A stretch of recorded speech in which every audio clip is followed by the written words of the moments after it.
수요 성경 공부를 시작하도록 하겠습니다. 찬송가 200장을 함께 찬양드리겠습니다.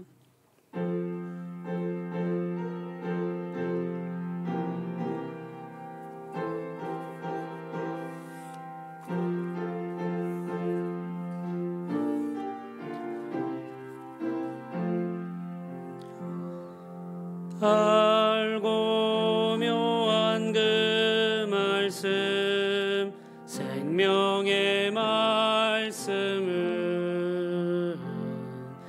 귀한 그 말씀 진실로 생명의 말씀이 나의 길과 믿음 밝히 보여주니 아름답고 귀한 말씀 생명샘이로다. 아름답고 귀한 말씀 생명샘이로다.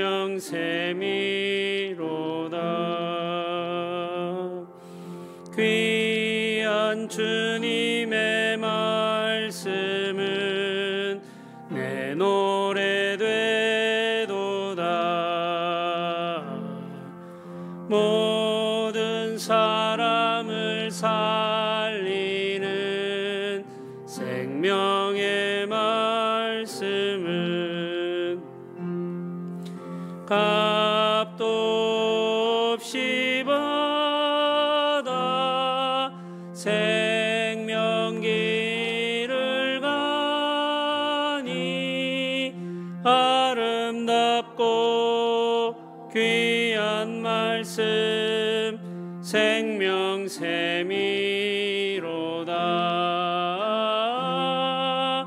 아름답고 귀한 말씀 생명샘이로다. 널리 울리어 퍼지는 생명의 말씀은 마음의 용서와 평안을 골고루 주나니 다만 예수 말씀 듣고 복을 받네. 아름답고 귀한 말씀 생명샘이로다.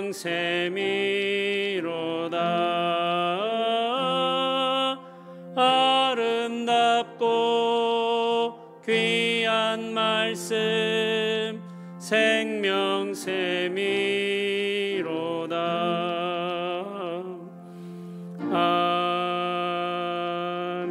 아멘. 잠시 기도드리겠습니다. 은혜로우신 하나님 아버지 감사합니다. 허물과 죄가 많은 우리를 주께서 불쌍히 여기시고 우리 주 예수 그리스도의 십자가 보혈로 정결하게 하시어 자녀 삼아주심을 감사합니다. 주의 크신 은혜와 사랑을 우리가 알고 누리며 지금도 살아갑니다. 우리에게 은혜를 베푸셔서 그 은혜로 충만하게 하시고 진리와 성령으로 우리의 삶을 인도하셔서 아버지의 뜻을 이루게 하여 주시기를 원합니다. 이 세상 살아가는 일이 힘들고 복잡하고 우리가 감당하지 못할 일들도 많습니다. 아버지 하나님께서 도우시고 우리와 함께 하시며 우리의 삶을 다스려 주시옵소서. 우리의 마음을 붙들어 주시기를 원하며 온전히 주만 의지하며 살아갈 수 있도록 인도하여 주시옵소서. 이 땅을 고쳐 주시기를 원합니다.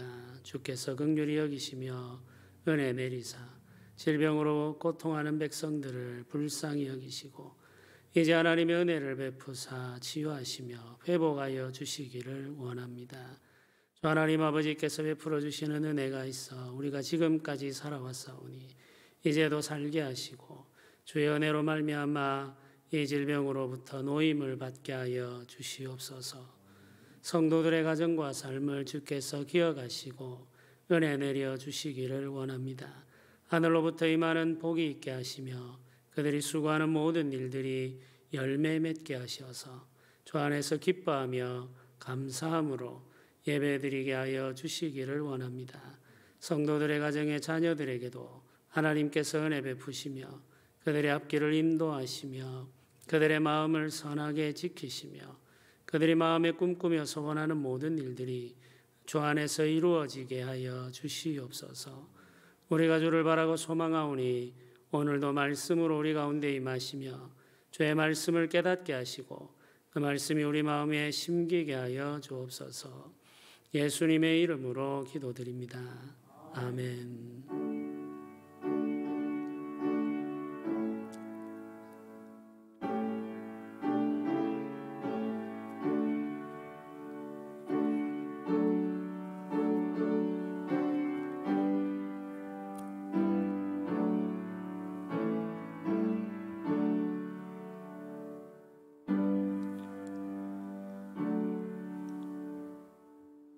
오늘 말씀을 한 곳 같이 읽도록 하겠습니다. 레위기 26장 말씀입니다. 레위기 26장 1절부터 26절까지 말씀을 교도하도록 하겠습니다. 오늘 우리가 살펴볼 말씀은 26장 1절부터 46절까지입니다. 우리가 읽을 본문은 1절부터 26절까지입니다. 한 절씩 교도하도록 그렇게 하겠습니다. 제가 먼저 한 절을 읽겠습니다. 너희는 자기를 위하여 우상을 만들지 말지니 조각한 것이나 주상을 세우지 말며 너희 땅에 조각한 석상을 세우고 그에게 경배하지 말라. 나는 너희의 하나님 여호와임이니라.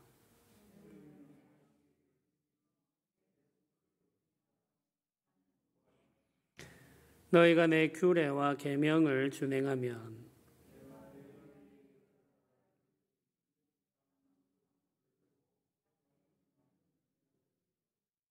너희의 타작은 포도 딸 때까지 미치며 너희의 포도 따는 것은 파종할 때까지 미치리니 너희가 음식을 배불리 먹고 너희의 땅에 안전하게 거주하리라.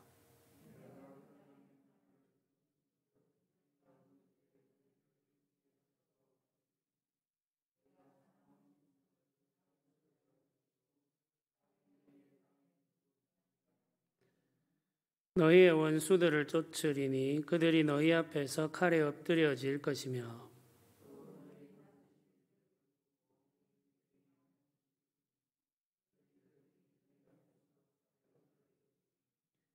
내가 너희를 돌보아 너희를 번성하게 하고 너희를 창대하게 할 것이며 내가 너희와 함께 한 내 언약을 이행하리라.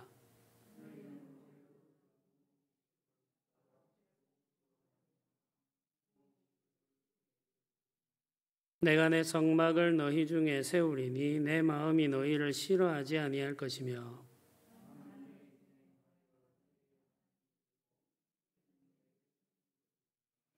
나는 너희를 애굽 땅에서 인도해낸 그들에게 종된 것을 면하게 한 너희의 하나님 여호와이니라. 내가 너희의 멍에의 빗장을 부수고 너희를 바로 서서 걷게 하였느니라.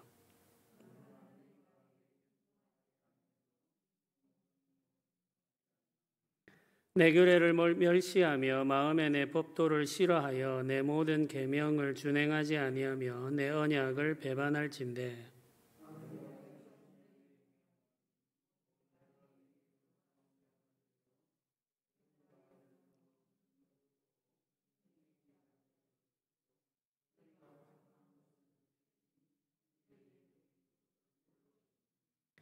내가 너희를 치리니 너희가 너희의 대적에게 패할 것이요 너희를 미워하는 자가 너희를 다스릴 것이며 너희를 쫓는 자가 없어도 도망하리라.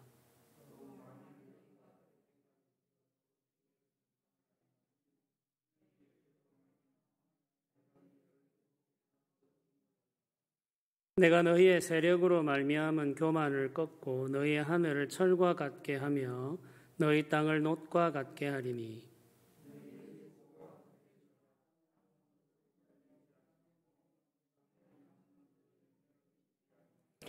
너희가 나를 거슬러 내게 청종하지 아니할진대 내가 너희의 죄대로 너희에게 7배나 더 재앙을 내릴 것이라.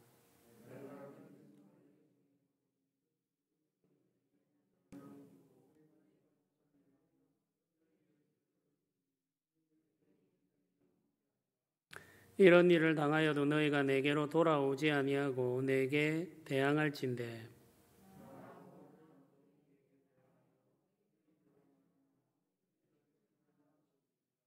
내가 칼을 너희에게로 가져다가 언약을 어긴 원수를 갚을 것이며 너희가 성읍에 모일지라도 너희 중에 연병을 보내고 너희를 대적의 손에 넘길 것이며 내가 너희가 의뢰하는 양식을 끊을 때에 10여인이 한 화덕에서 너희 떡을 구워 저울에 달아 주리니 너희가 먹어도 배부르지 아니하리라.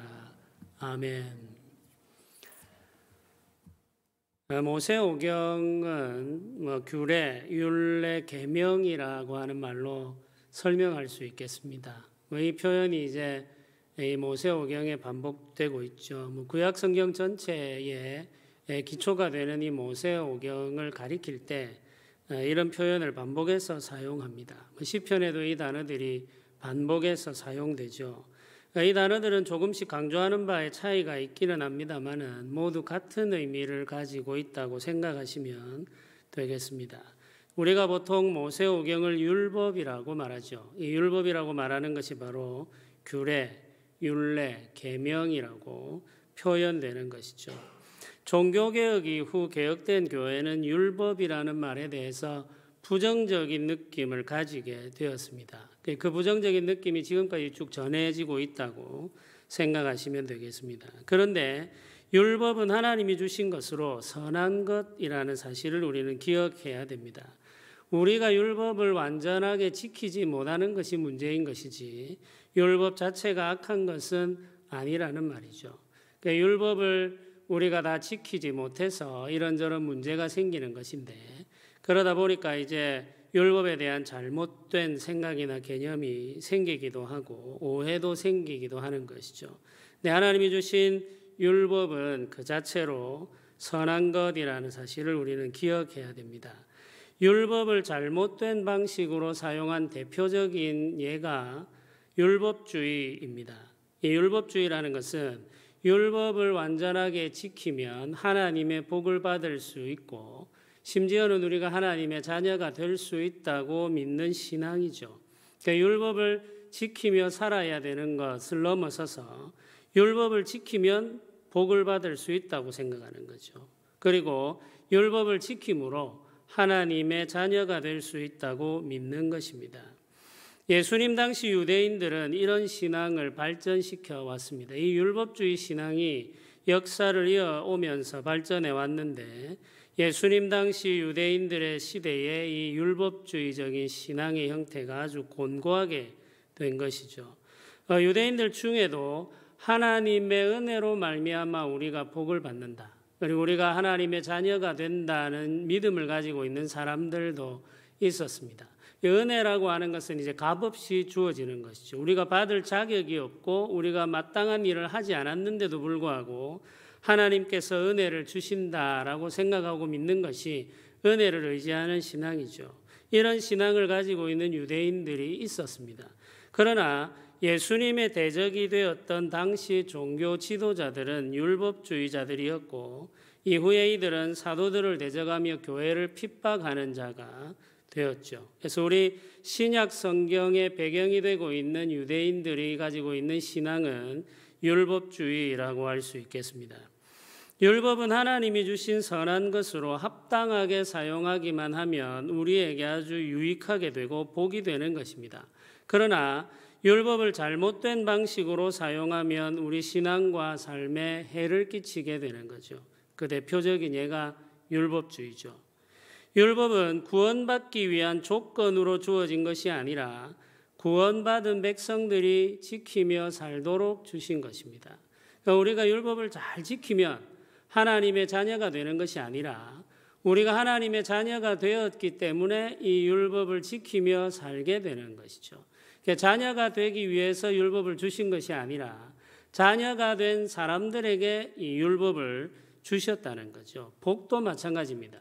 우리가 복을 받기 위해서 율법을 지키는 것이 아니라 하나님께서 이미 우리에게 주신 복을 계속해서 누리기 위해서 율법을 지키며 사는 거죠. 오늘 말씀도 동일한 구조를 가지고 있다고 생각하시면 되겠습니다.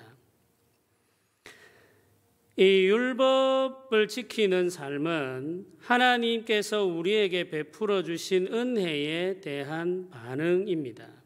이 계명을 지키며 살아가는 삶은 하나님의 백성이 되기 위한 조건이 아니라 하나님이 백성이 된 증거라는 말이죠.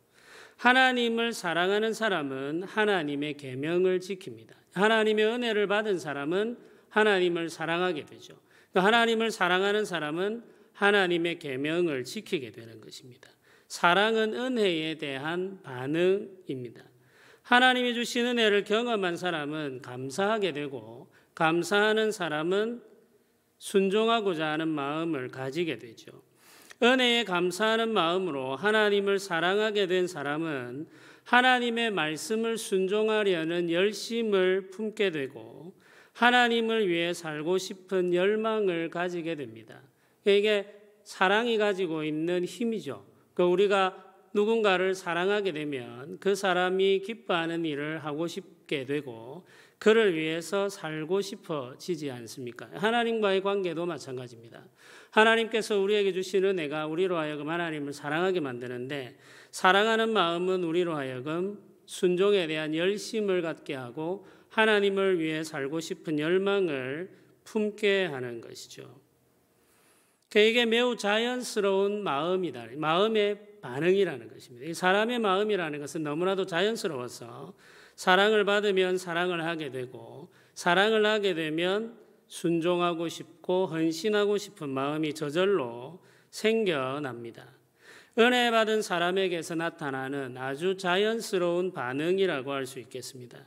은혜 받은 증거는 그래서 감출 수가 없습니다. 우리 교회 성도들 중에도 마찬가지죠. 어떤 분이 은혜를 받았는지 혹은 그렇지 않은지를 저절로 알 수 있게 되죠. 은혜를 받으면은 그분의 삶과 표정과 말과 행동 속에서 나타나기 때문에 그렇습니다. 그래서 은혜를 받으면은 그 증거가 저절로 나타나는 것이죠.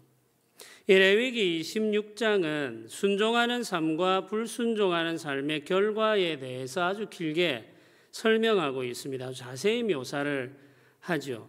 순종하는 사람에게는 복이 계속해서 주어지고 불순종하는 사람은 그 복을 잃어버리고 벌을 받게 된다는 사실을 이 레위기 26장이 설명하는데 이 26장의 말씀은 약속과 경고의 말씀이라고 할 수 있겠습니다. 조금 다르게 표현하면은 권면의 말씀이라고도 할 수 있겠죠. 이 말씀을 하시는 하나님은 하나님의 백성이 순종함으로 복을 누리기를 원하시고 바라십니다. 지금 여기에 표현되어 있는 것은 순종한 사람이 계속해서 누리게 될 복, 그리고 순종하지 않은 자들, 불순종하는 자들이 받게 되는 벌을 이렇게 순서대로 기록하고 있는데 이렇게 기록하여 길게 말씀하시지만 하나님의 마음의 본심은 하나님의 백성들이 순종하여서 계속해서 복을 누리며 살기를 바란다는 것이죠. 징계는 하나님이 원하는 것이 아니라는 것입니다. 26장은 이렇게 시작을 합니다. 너희는 자기를 위하여 우상을 만들지 말지니 조각한 것이나 주상을 세우지 말며 너희 땅에 조각한 석상을 세우고 그에게 경배하지 말라. 나는 너희 하나님 여호와임이니라. 너희는 내 안식일을 지키며 내 성소를 경외하라. 나는 여호와이니라. 이렇게 시작하죠. 성경은 다른 신을 마음에 들이거나 하나님이 기뻐하지 않는 방법으로 예배하지 말고 여호와의 절기를 지키며 하나님을 만나는 장소인 성소를 두려워하는 마음으로 출입하라고 지금 말씀하고 계십니다. 우상을 만드는 것은 다른 신을 마음에 드리는 것이죠. 그리고 하나님이 금하시는 방법으로 예배하는 것입니다. 우상은 하나님이 아닌 것을 섬기기 위해서 만들기도 하고 하나님을 예배하기 위해서 만들기도 합니다. 하나님을 예배하는데 왜 우상을 만들까 하고 생각하겠지만 이스라엘 백성들이 출애굽한 이후에 이 우상을 만들어서 이는 우리를 애굽에서 인도하여 낸 여호와다 이렇게 말하며 예배하려고 했죠. 금송아지를 만들어 그렇게 하나님을 예배하려고 했습니다. 그래서 우상을 만드는 것은 두 가지 의의인데 다른 신을 마음에 드리는 것과 하나님을 섬기는 예배하는 방식을 자기 마음대로 정하는 것이죠. 근데 이 두 가지 다 하나님께서 금지하셨습니다. 우상을 만들어 다른 신을 섬기거나 하나님을 예배하는데 하나님이 원하지 않는 방법으로 금하신 방법으로 예배하는 것을 금하시는 거죠. 이는 십계명이 기록하여 가르쳐주고 있는 것입니다.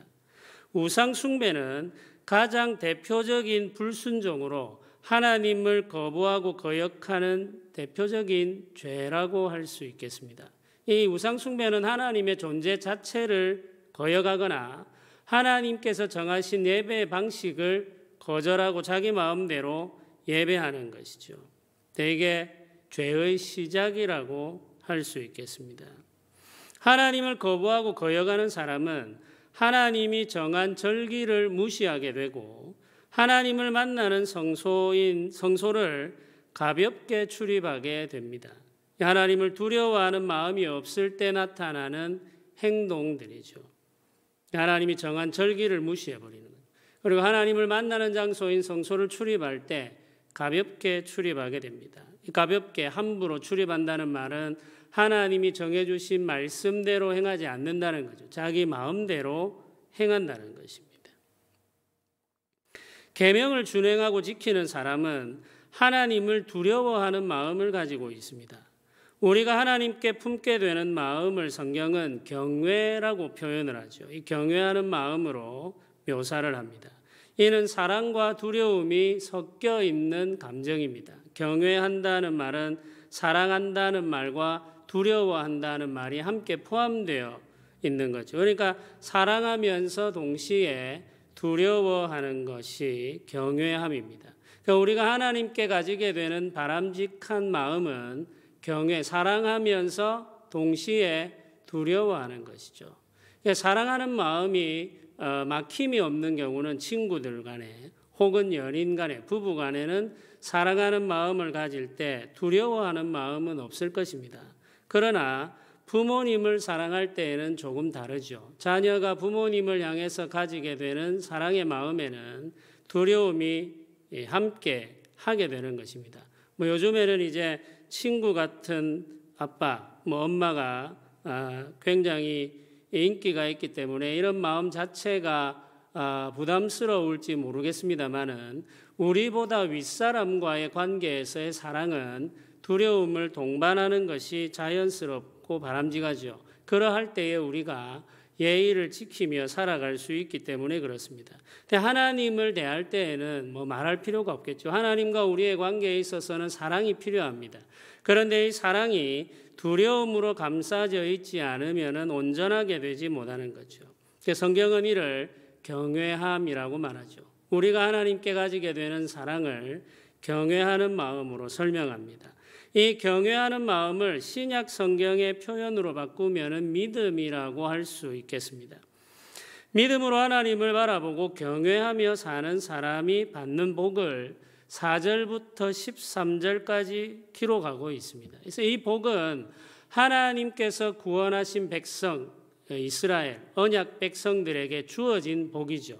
근데 이 복을 이스라엘 백성들이 계속해서 누리며 사는 방법이 있는데 그것은 하나님을 경외함으로 그의 말씀을 지켜 순종하며 사는 것이라는 말이죠.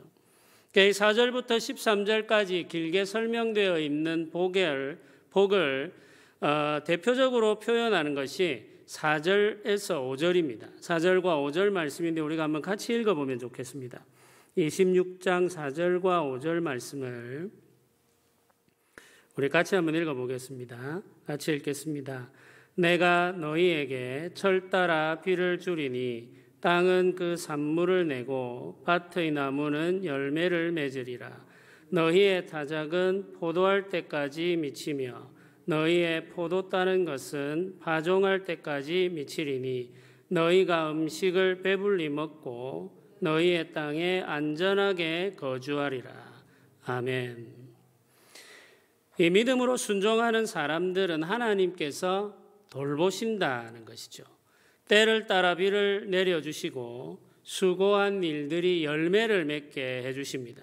이 열매를 맺어서 추수하게 되는데 이 추수하는데 모든 일들이 다 순적하게 진행되고 추수한 곡식을 탈고 가야 이제 사용하게 되겠죠.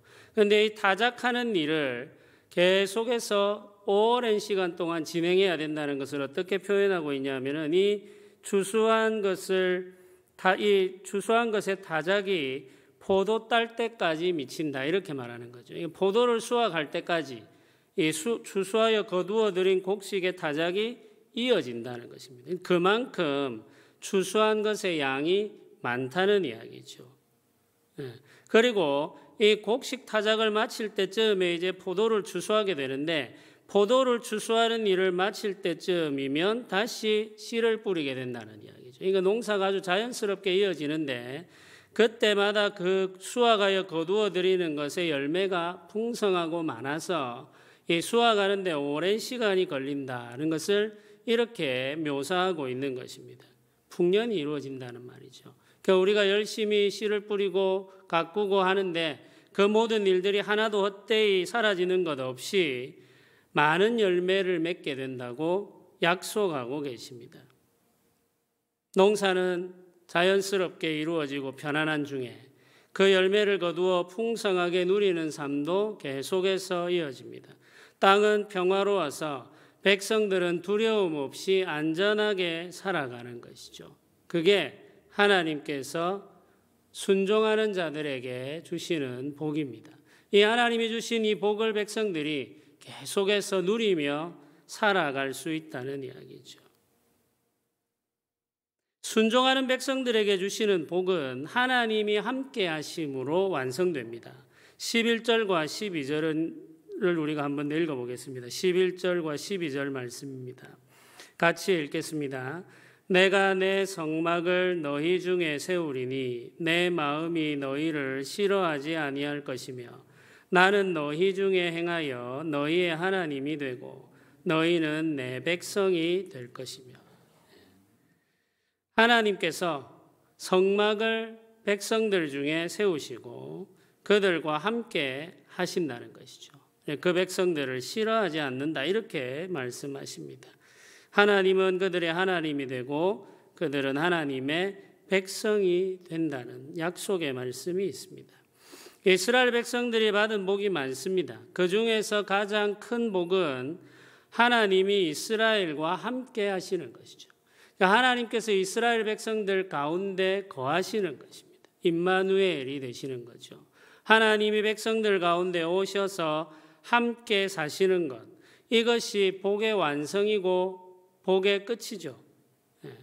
복의 근원이신 하나님께서 함께하는 삶, 이 삶이 참된 복이라고 할 수 있겠습니다.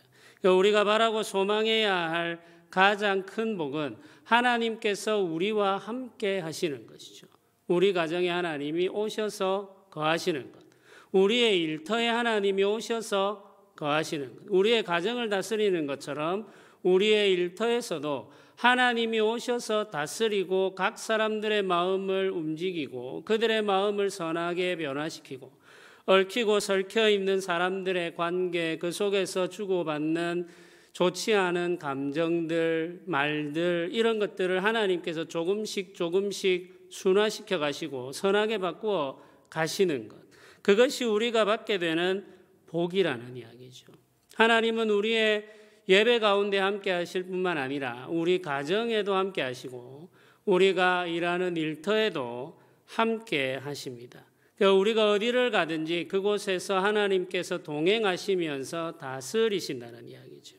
하나님은 우리 하나님이 되고 우리는 하나님의 백성이 되는 삶, 이 삶이 우리가 간절히 바라고 소망해야 할 가장 큰 복이라는 이야기죠. 성경은 순종하는 삶에 주어지는 복을 설명한 이후에 불순종하는 삶의 비참한 결과에 대해서 경고하고 있습니다. 이게 14절부터 이어지는 긴 말씀이 불순종했을 때 일어나는 일에 대한 예언의 메시지죠. 이 말씀을 이제 우리가 예언의 말씀이라고 할 수 있겠습니다. 하나님의 심판이라고 말하기도 하고 징계라고 말하기도 하는 것이 여기에 기록되어 있습니다. 하나님이 자기 백성을 징계하시는데 하나님이 자기 백성을 징계하시는 목적은 돌이키기 위해서입니다. 징계는 백성들을 완전히 멸하기 위해서 하시는 것이 아니고 돌이키기 위해서 하시는 것이라는 사실을 기억해야 되겠습니다. 그래서 이 징계가 지금 여기 14절부터 기록되는데 이 기록되는 징계가 작게 시작해서 점점 커지게 됩니다. 하나님께서 돌이키려는 목적으로 징계를 하시는데 처음에는 작게 시작하시는 거죠. 그래도 돌이키지 않으면 더 크게 징계하시고 그래도 돌이키지 않으면 더 크게 징계하신다는 것입니다. 그래서 여기 14절부터 이어지는 말씀 속에 반복되는 구절이 있습니다. 18절을 한번 보십시오. 18절을 보면은 이렇게 기록합니다. 또 만일 너희가 그렇게까지 되어도 내게 청종하지 아니하면, 그러니까 그렇게까지 되어도라는 말은 14절부터 17절까지 기록된 하나님의 징계를 말하는 거죠. 이렇게 징계를 주시는데도 불구하고 청종하지 아니하면 너희의 죄로 말미암아 내가 너희를 7배나 더 징벌하리라, 이렇게 말씀하십니다.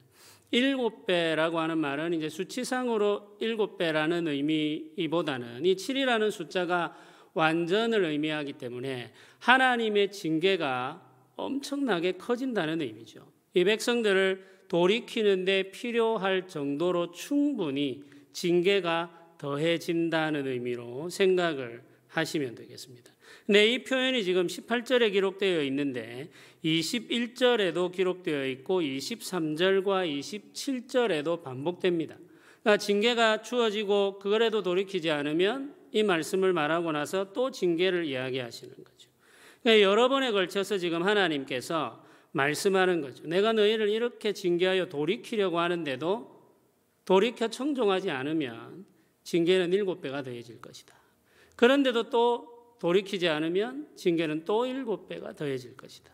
그런 식으로 계속해서 징계가 더해지는 것, 무거워진다는 것입니다. 점점 징계는 커지는 것이죠. 하나님의 징계는 질병으로 시작됩니다. 질병으로 생명이 약해지는 것이 징계의 시작입니다. 질병으로 징계하시는 하나님의 뜻을 깨닫지 못하고 계속해서 거역하게 되면은 그 다음에 나타나는 일은 하늘과 땅이 닫히는 것입니다. 하늘이 닫히고 땅이 닫히는 거죠.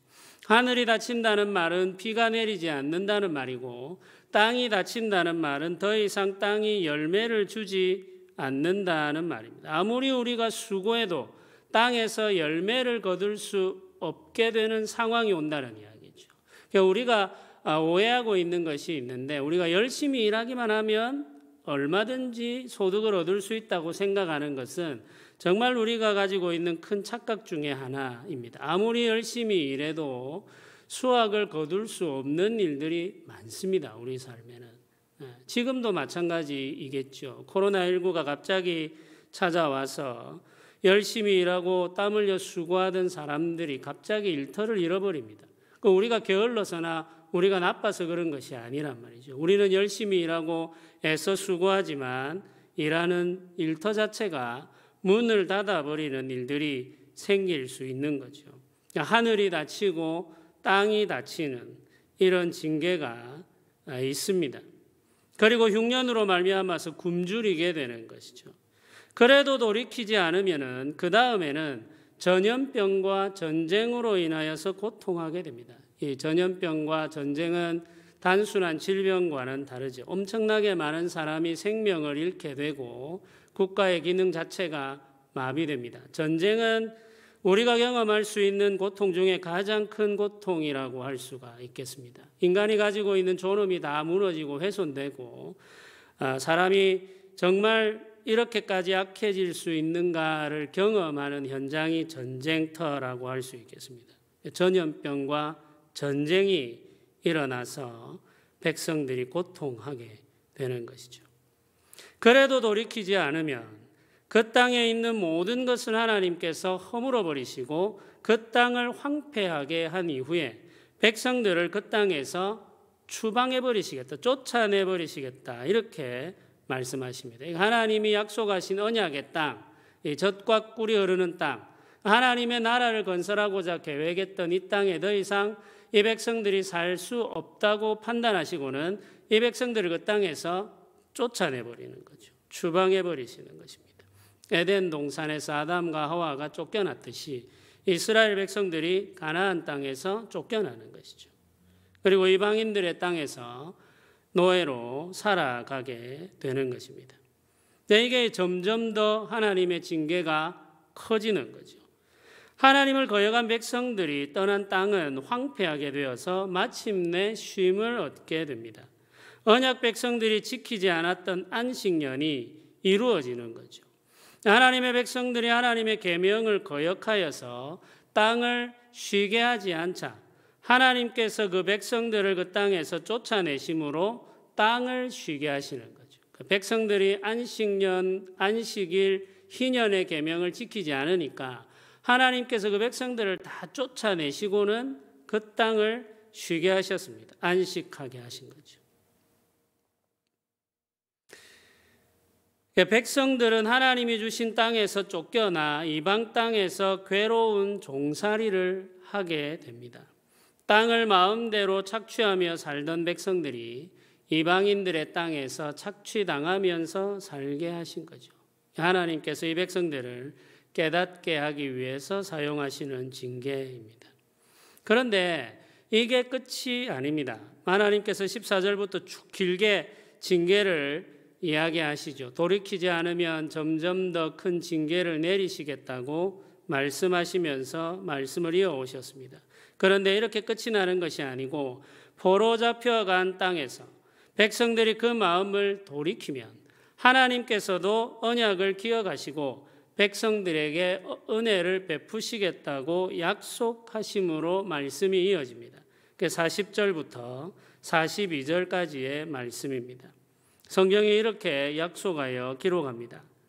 그들이 나를 거스른 잘못으로 자기의 죄악과 그들의 조상의 죄악을 자복하고 또 그들이 내게 대항함으로 나도 그들에게 대항하여 내가 그들을 그들의 원수들의 땅으로 끌어갔음을 깨닫고 그 할례받지 아니한 그들의 마음이 낮아져서 그들의 죄악의 형벌을 기쁘게 받으면 내가 야곱과 맺은 내 언약과 이삭과 맺은 내 언약을 기억하여 아브라함과 맺은 내 언약을 기억하고 그 땅을 기억하리라. 이렇게 약속하셨죠.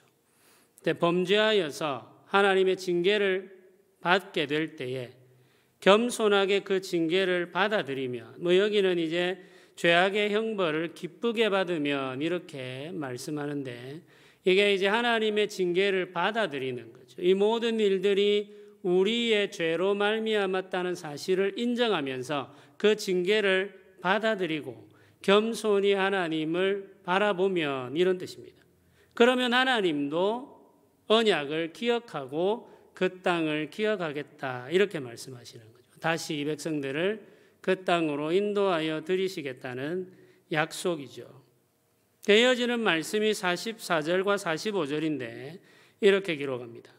그런즉 그들이 그들의 원수들의 땅에 있을 때에 내가 그들을 내버리지 아니하며 미워하지 아니하며 아주 멸하지 아니하고 그들과 맺은 내 언약을 폐하지 아니하리니 나는 여호와 그들의 하나님이 됨이니라. 내가 그들의 하나님이 되기 위하여 민족들이 보는 앞에서 애굽 땅으로부터 그들을 인도하여 낸 그들의 조상들과의 언약을 그들을 위하여 기억하리라. 나는 여호와임이라. 이렇게 말하죠.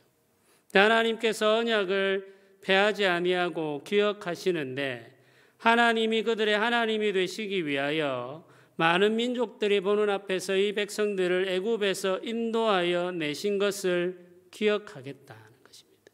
애굽에서 이 백성들을 구원하여 내신 것처럼 이방 땅에서 이 백성들을 다시 구원하여 내시겠다는 말이죠.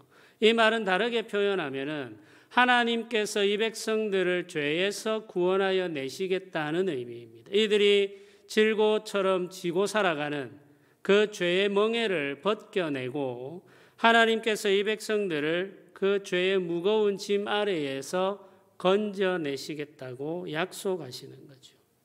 하나님께서 이 약속으로 이 26장의 말씀을 마무리하고 계십니다. 하나님께서 이렇게 말씀하시는 이유는 하나님의 본심이 무엇인지를 알려주기 위해서이죠.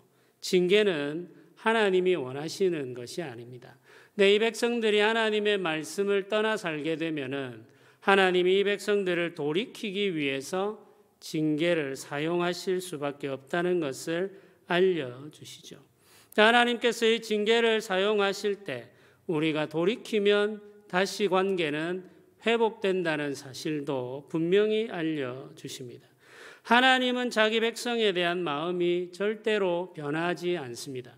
우리가 하나님을 향해서 가지고 있는 마음은 변할지라도 하나님이 우리를 향해서 가지고 계시는 마음은 변하지 않습니다. 하나님께서 우리를 구원하여 부르시고 자녀 삼으셨다면 하나님의 그 마음이 변하지 않아서 우리를 마침내 하나님의 나라까지 인도하시는 것이죠.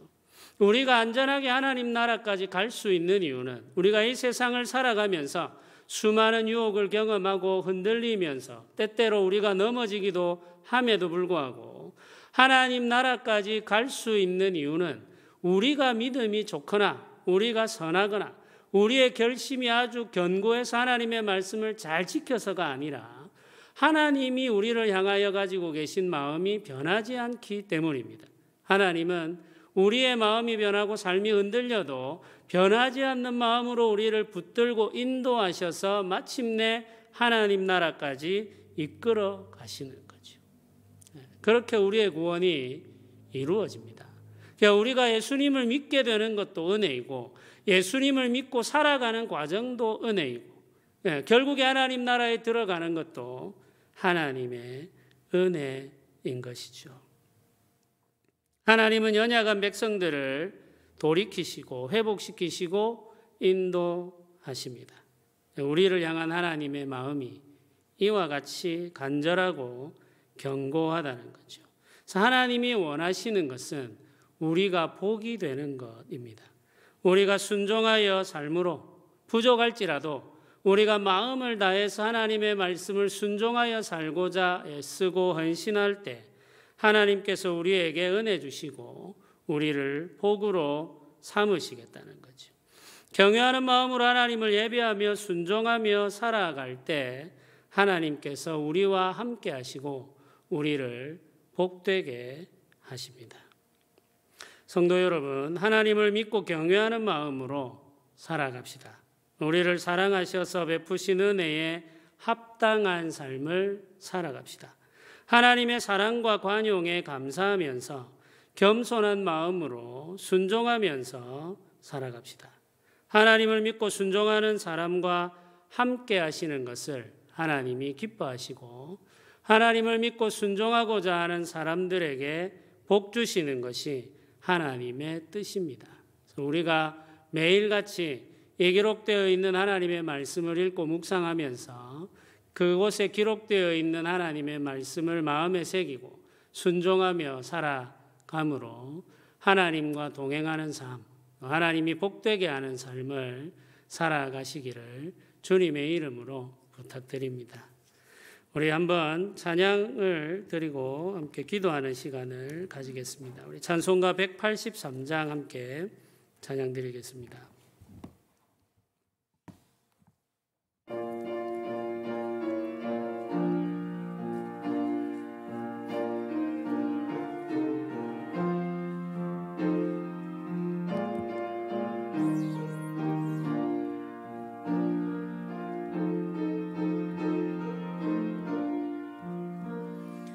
인들의 마른 풀같이 시들은 나의 영혼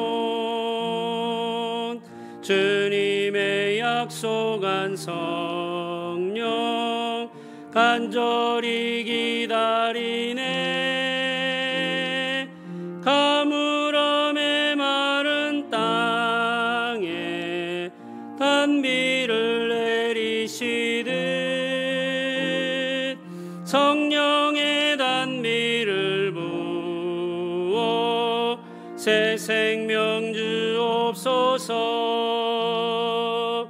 반가운 빗소리 들려 산천이 춤을 추네. 봄비로 내리는 성령 내게도 주옵소서. 가물어 메마른 땅에 단비를 내리시듯 성령의 단비를 부어 새 생명 주옵소서. 절 따라 우로를 내려 초목이 무성하니 갈급한 내 심령 위에 성령을 부소서. 가물어 메마른 땅에 단비를 내리시듯 성령의 단비를 부어 새 생명 주옵소서. 참되신 사랑의 언약 어길 수 있사오랴. 오늘의 읍조가 은혜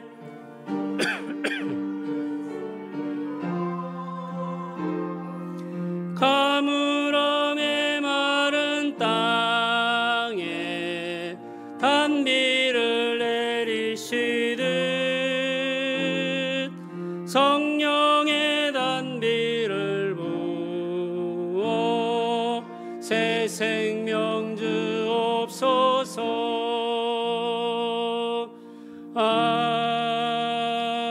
아멘. 우리 말씀을 생각하면서 우리 몇 가지 기도 제목을 가지고 함께 기도드리면 좋겠습니다. 우리가 순종하면서 사는 백성이 되게 해달라고 우리 하나님 앞에 기도합시다. 우리가 비록 연약하고 부족한 가운데 살아가지만 하나님의 말씀을 즐거워하고 아침과 저녁으로 이 말씀을 묵상하고 말씀을 우리의 마음에 새기고 말씀을 순종하며 살아가고자 헌신하는 우리 삶이 되고, 우리가 어디를 가든지 그곳에 우리와 동행하셔서 우리를 다스릴 뿐만 아니라 우리와 함께하는 모든 사람들을 다스리셔서 그곳에 하나님이 계심을 증거하시고 나타내 주시옵소서. 우리는 소원을 가지고 같이 한번 간절하게 기도드리도록 하겠습니다. 기도하겠습니다. 주님 하나님 지도소서. 아버지 역사해 주시옵소서. 아버지 일하여 주시옵소서. 우리 마음을 새롭게 하여 주시옵소서. 우리에게 은혜를 내려 주시옵소서. 주님 하나님 아버지 우리를 도우소서. 주님 하나님 아버지 우리를 주장하여 주시옵소서.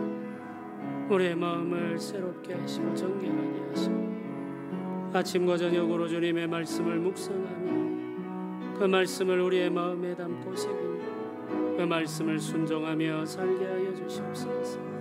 아버지여 도우소서. 우리가 어디를 가든지 그곳에 함께 하시옵소서. 우리가 어디를 가든지 그곳에 계시옵소서. 우리가 어디를 가든지 그곳에서 다스려 주옵소서. 우리를 다스릴 뿐 아니라 우리와 함께하는 모든 사람들을 다스려 주셔서 그곳에 하나님이 계심을 알게 하여 주시옵소서. 주의 살아계심과 주의 역사심을 알게 하여 주옵소서.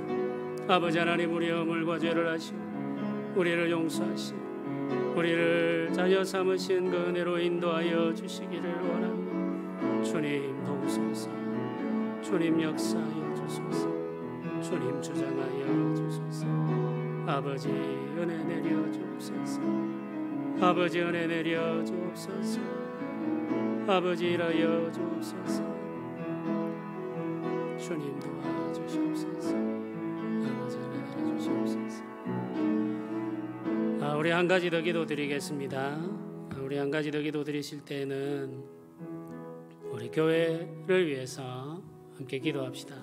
우리 교회 예배가, 우리 교회 성도들이 살아가는 모든 삶이 하나님이 임재하시는 것이 되게 해달라고 기도합시다.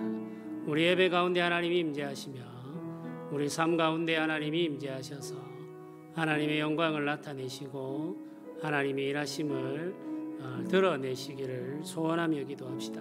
특별히 우리 성도들이 살아가는 삶의 터마다 하나님이 내려주시는 복이 가득하게 해달라고 기도합시다. 이런저런 어려움을 경험하고 있는 성도들에게 하나님께서 위로를 허락하시고 또 그들에게 새 힘을 주시고 그들의 삶이 회복되는 은혜도 허락해달라고 기도합시다. 우리 성도들 중에 어려움을 당하는 이들이 없도록 주께서 도우시고 하나님께서 풍성한 은혜를 허락해 주시고 하늘 문을 열어주시고 복을 내려달라고 우리가 기도해야 되겠습니다. 우리 이런 기도 제목을 가지고 같이 한번 간절한 마음으로 기도하며 나가도록 하겠습니다. 기도드리겠습니다.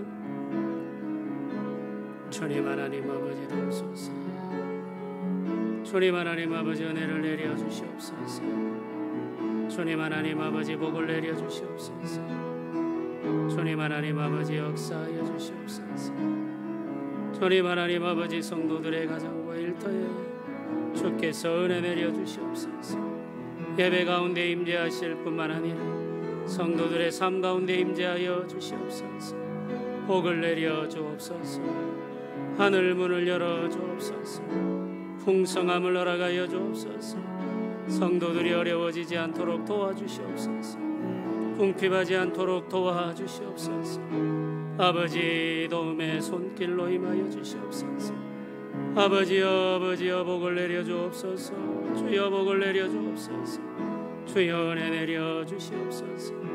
주 하나님 아버지 은혜 내려 주옵소서. 주 하나님 아버지 은혜 내려 주옵소서. 주 하나님 아버지 은혜 내려 주옵소서. 주여 성도들의 가정을 풍성하게 하여 주시옵소서. 아버지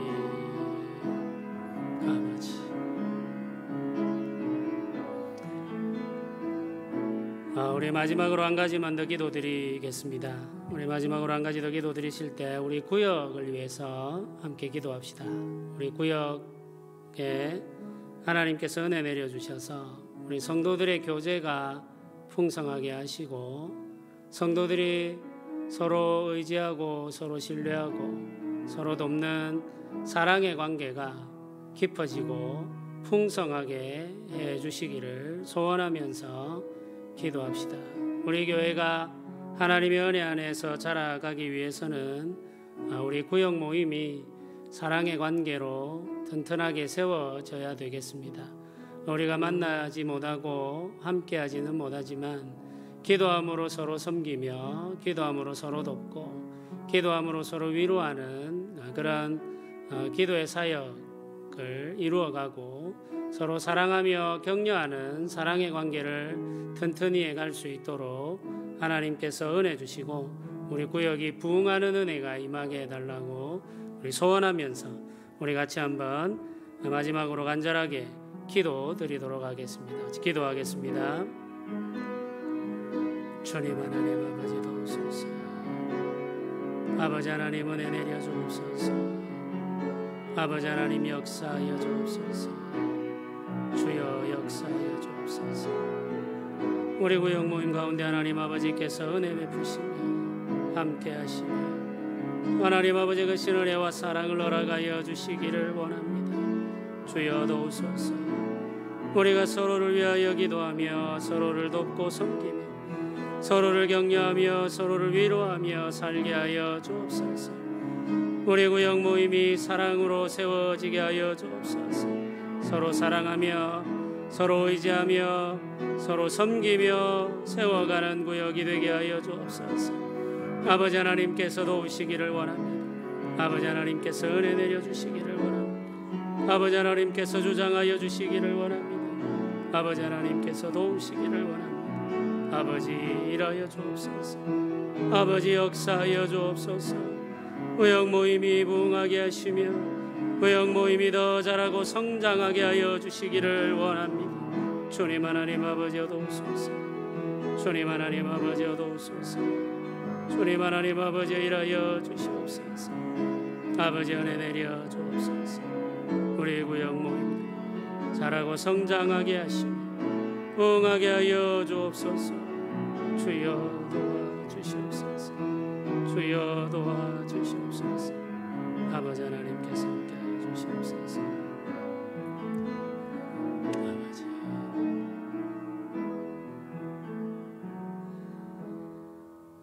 은혜로우신 하나님 아버지 감사합니다. 오늘도 우리가 주님의 말씀을 읽고 묵상하며 순종하고자 하오니 우리에게 은혜 내려 주시기를 원합니다. 말씀을 사모하는 영을 우리에게 허락하시고 말씀을 깨닫는 영을 우리에게 허락하여 주옵소서.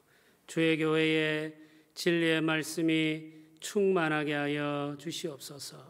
이 말씀으로 주의 교회를 인도하시며 이 말씀으로 주의 교회를 먹이시어 강건하게 하시기를 간절히 소원합니다. 주여 우리 성도들이 모여 교제하며 함께 살아가는 구역 모임을 기억하여 주시고 아버지 하나님의 은혜와 복을 내려 주시고 사랑의 마음을 넘치도록 부어 주시옵소서. 서로 의지하고 서로 도우며 서로 섬기며 세워가는 모임이 될 수 있도록 주 하나님 아버지께서 은혜 베풀어 주시기를 원하며 앞서 섬기는 종들에게 크신 은혜와 은사들과 지혜를 더하여 주시기를 소원합니다. 예수님의 이름으로 기도드립니다. 아멘.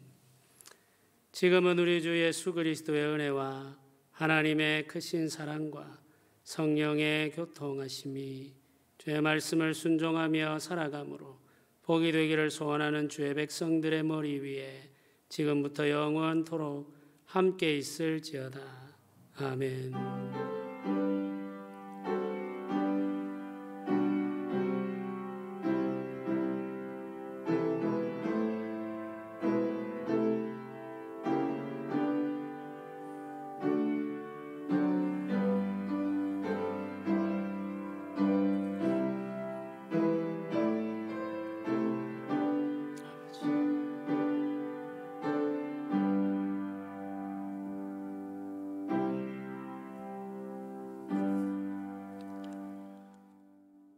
네, 오늘도 함께 해주셔서 감사합니다. 한 가지 광고 말씀을 드리겠습니다. 오늘 부산에 갑작스럽게 또 코로나19 확진자 숫자가 많이 늘어나고 해서 여러 가지 조심해야 될 필요가 있습니다. 그래서 우리 성도들도 다 그 마스크 쓰고 또 손 씻고 하는 일들을 신경 써서 해주시고 코로나 바이러스가 더 이상 부산에서 확산되는 일이 없도록 그렇게 기도해 주시면 감사하겠습니다. 우리 서로 인사 나누시면서 돌아가시면 되겠습니다.